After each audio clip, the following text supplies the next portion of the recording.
எல்லாருக்கும் வணக்கம். Welcome to Nest of Art. இன்னைக்கு நம்ம நெஸ்ட் ஆஃப் ஆர்ட்ல பார்க்க போற ஆர்ட் என்னன்னா குக்கிங்.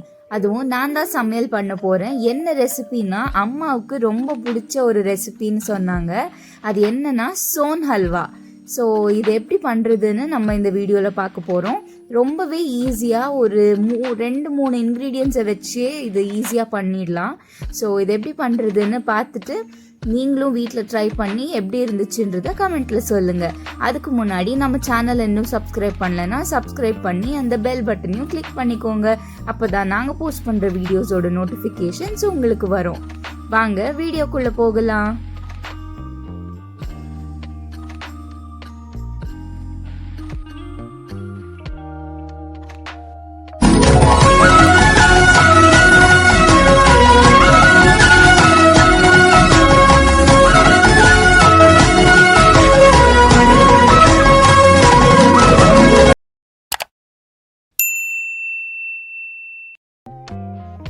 சோன் அல்வா பண்ணுறதுக்கு முதல்ல ட்ரை ஃப்ரூட்ஸ் எல்லாம் கட் பண்ணி வச்சுக்கோங்க.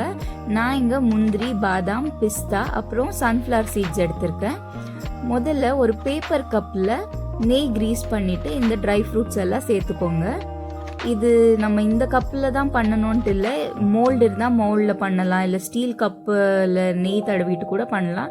நான் இங்கே ஈஸியாக இருக்குன்றதுக்காக பேப்பர் கப்ஸ் எடுத்திருக்கேன். இப்போது ஒரு பவுலில் 5 டேபிள் ஸ்பூன் மைதா எடுத்துக்கோங்க. இந்த அளவுலேயே பண்ணுங்க, அப்போ அது ரொம்பவே கரெக்டாக வரும். கூடவே 5 டேபிள் ஸ்பூன் மில்க் பவுடர், எந்த பிராண்ட் மில்க் பவுடராக இருந்தாலும் பரவாயில்ல. 5 டேபிள் ஸ்பூன் மைதா, 5 டேபிள் ஸ்பூன் மில்க் பவுடர் ரெண்டுத்தையுமே ஈக்குவலாக சேர்த்துக்கோங்க. சேர்த்துட்டு இது ரெண்டுமே நல்லா மிக்ஸ் ஆகணும். அந்த மாதிரி இது நல்லா கலந்து விட்டுடுங்க.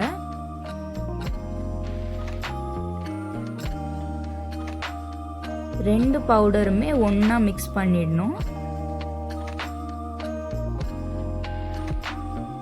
அவ்வளோதான். மிக்ஸ் பண்ணிட்டு இது சைடில் வச்சுக்கோங்க. இப்போ ஸ்வீட் எப்படி பண்ணுறதுங்கிறத பார்க்கலாம். ஒரு கடாயில் 1/4 கப் அளவுக்கு நெய் சேர்த்துக்கோங்க. நெய் சூடானதுமே 1 கப் அளவுக்கு சர்க்கரை இதையும் அந்த நெய்யில் சேர்த்துட்டு நல்லா கலந்து விட்டுடலாம்.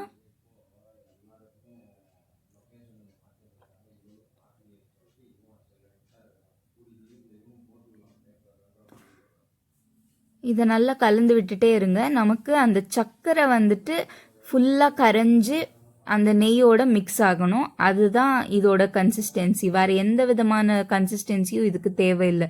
அதாவது 1 ஸ்ட்ரிங் கன்சிஸ்டன்சி அந்த மாதிரி எதுவுமே தேவையில்லை. ஜஸ்ட் அந்த சர்க்கரை நெய்யோட சேர்ந்து மெல்ட் ஆகிட்டா மட்டுமே போதும். ஸோ இந்த மாதிரி மிக்ஸ் பண்ணிகிட்டே இருந்தோம்னா சீக்கிரமாகவே மெல்ட் ஆகிடும். இந்த ரெசிபி ரொம்பவே ஈஸியான ரெசிபி. ஒரு 15 to 20 மினிட்ஸ்க்குள்ளவே பண்ணிடலாம். அதாவது 10 மினிட்ஸ் தான் ஆகும் பண்ணுறதுக்கு. பட் அது ஆறி செட் ஆகிறது எல்லாம் சேர்த்து 20 மினிட்ஸ் ஆகலாம். பாருங்கள், இந்த அளவுக்கு இது நல்லா மெல்ட் ஆகியிருக்கு. இன்னும் கொஞ்சம் மெல்ட் ஆகணும். அதுவும் மெல்ட் ஆயிடுச்சுன்னா நமக்கு கரெக்டாக இருக்கும்.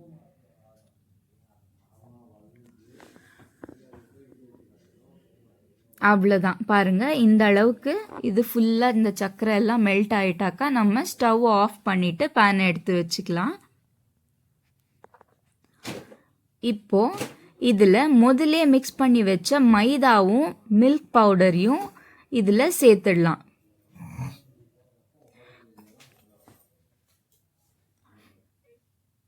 கொஞ்சம் கொஞ்சமாக சேர்த்து இது எல்லாத்தையும் நல்லா மிக்ஸ் பண்ணி விட்டுக்கோங்க.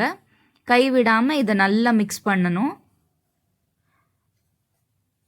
கட்டி கட்டியாக இல்லாமல் க்ளீனாக இதை நல்லா மிக்ஸ் பண்ணி விட்டுடணும்.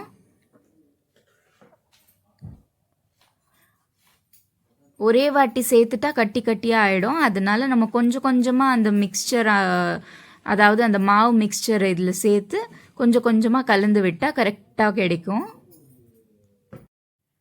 பாருங்கள், இந்த அளவுக்கு இது பேனை விட்டு வந்துச்சுன்னா கரெக்டான பதத்தில் இருக்குன்னு அர்த்தம்.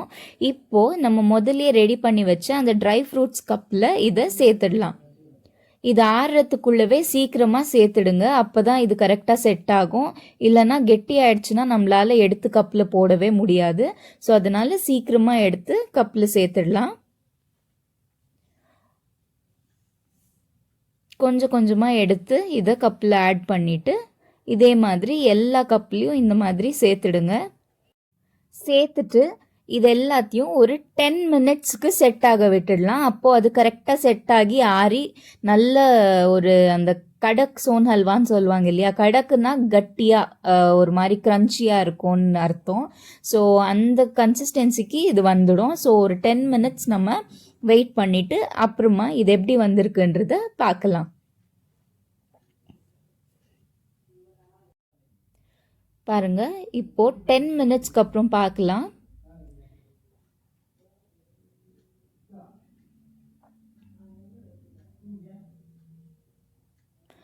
இதெல்லாம் ரொம்பவே நல்லா செட் ஆயிருக்கு 10 மினிட்ஸ்க்கு அப்புறமா. இப்போ நான் இது எப்படி வந்திருக்குன்றத எடுத்து காமிக்கிறேன்.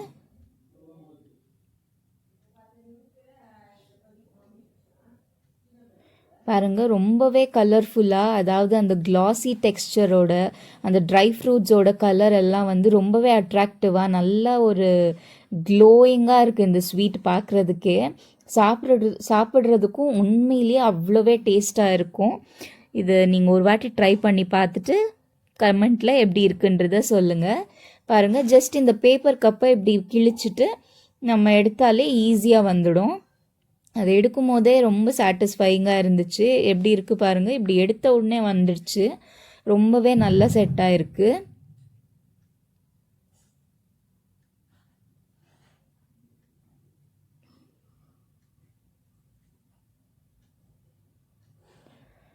அவ்வளோதான் பாருங்கள்.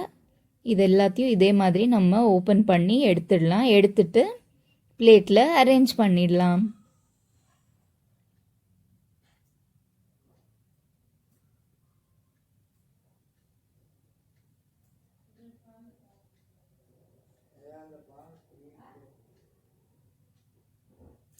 அவ்வளோதான், நம்மளோட அழகான அட்ராக்டிவான டேஸ்டியான zone halwa ready.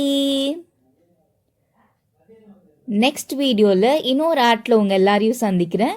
Until then stay with us in our Nest of Art. Take care, bye bye.